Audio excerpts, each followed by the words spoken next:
So how much CSS does it take to make a page that looks like this look like this? Not a ton. And let's actually go through and take a look at it. Let's recreate this. Not a ton of classes that are here, but this touches on a lot of things that we've been talking about.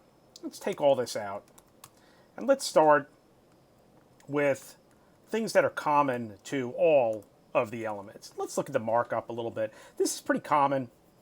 Section functions just like a div does, where it basically breaks apart an area as a block area. We'll talk about things that are not block a little bit later on, but we've got a header, nouns, we've got a section with people and things. Could add places later on if you like. What I could do here is I could put in a body tag, just for starters, and say font family. And you could put a font family here, or you could just say, hey, look, I want it to look a little bit different and make it sans serif. And we could start with our title maybe, and say that our title, which is going to be an H1, again, with something this simple, if we only have H1, we could just leave this as an H1. And here we'll say background color, and let's make it, I forgot how we had it before. I know I'm going to alternate this. Let's make it tomato.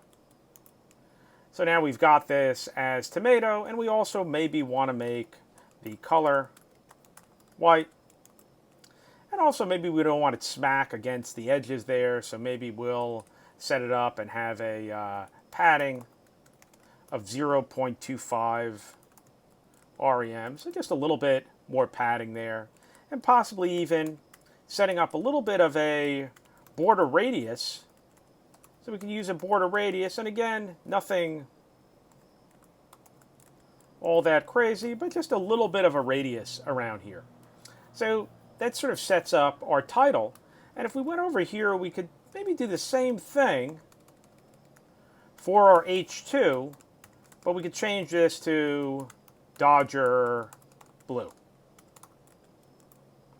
Now, this is fine, but again, we've got a lot of extra code here. We're duplicating quite a bit. So we could use actually the comma and say, hey, look, H1 or H2,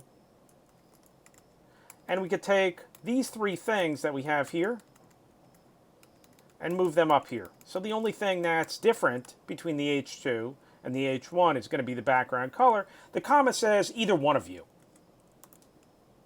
Different type of combinator. And now we could do one other thing here. We could go and say, hey, look, we don't want to have those dots here.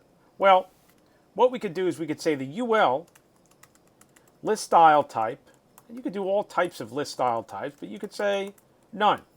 So semantically, meaning-wise, you want this to be a list, but you don't want to display the dots, and now the dots go away. And one other thing you could do here is we could go over here and say, well, some of these are going to end up being special. And so we could say, we can either do special, or maybe if we want to be a little bit more specific, we could say if you're a list item and you're special. And here we could say, hey, we want to give you a left border, solid, and let's just say we'll do something that's somewhere around 4 pixels, and let's make it tomato. And now we've got this over here. We can see these are sort of right up against each other, and that's because the list items don't have any margins associated with them. So if we look at this list item, we'll see that we have this border here, but we don't have any margin.